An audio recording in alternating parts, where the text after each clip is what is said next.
बिस्मिल्लाहिर्रहमानिर्रहीम। अस्सलाम वालेकुम। क्या हाल है दोस्तों? उम्मीद करती हूँ कि आप सब खैरियत से होंगे। अल्लाह पाक मेरे भाइयों को खुश रखे, आबाद रखे, हमेशा मुस्कुराता रखे। आज फिर मैं बहुत ही अच्छा रिश्ता लेकर आई हूँ, लेकिन रिश्ता बताने से पहले हमारी वेबसाइट www.urdujogi.com को लाजमी विज़िट करें।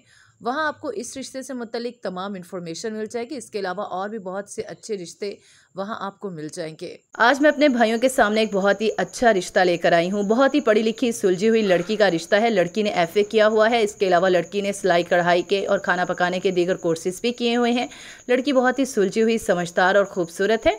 लड़की वालों की जो डिमांड है कि ये है कि लड़का जो है बरसरे रोज़गार हो, अच्छा कमाता हो।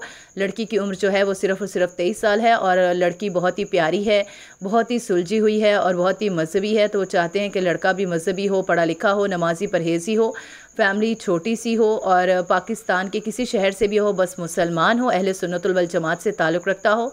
और लड़का जो है वो बहुत ही ज़्यादा जो है वो ख्याल रखने वाला हो, जो बच्ची का ख्याल रख सके, क्योंकि वो अकलौती माँ बाप की बेटी है। उसका कोई भाई बहन नहीं, माँ बाप दोनों हयात हैं और दोनों स्कूल में टीचर हैं, यानी कि गवर्नमेंट टीचर हैं। उम्मीद करती हूँ कि आपको आज का रिश्ता भी अच्छा लगा होगा। मज़ीद अच्छे रिश्तों से बाखबर रहने के लिए हमारे चैनल उर्दू जोगी को सब्सक्राइब कर लें और साथ ही मौजूद बेल आइकन को प्रेस कर लें ताकि अब मज़ीद अच्छे रिश्तों से आप बाखबर रह सकें। मुझे दीजिए इजाज़त, अगले रिश्ते तक अल्लाह हाफ़िज़।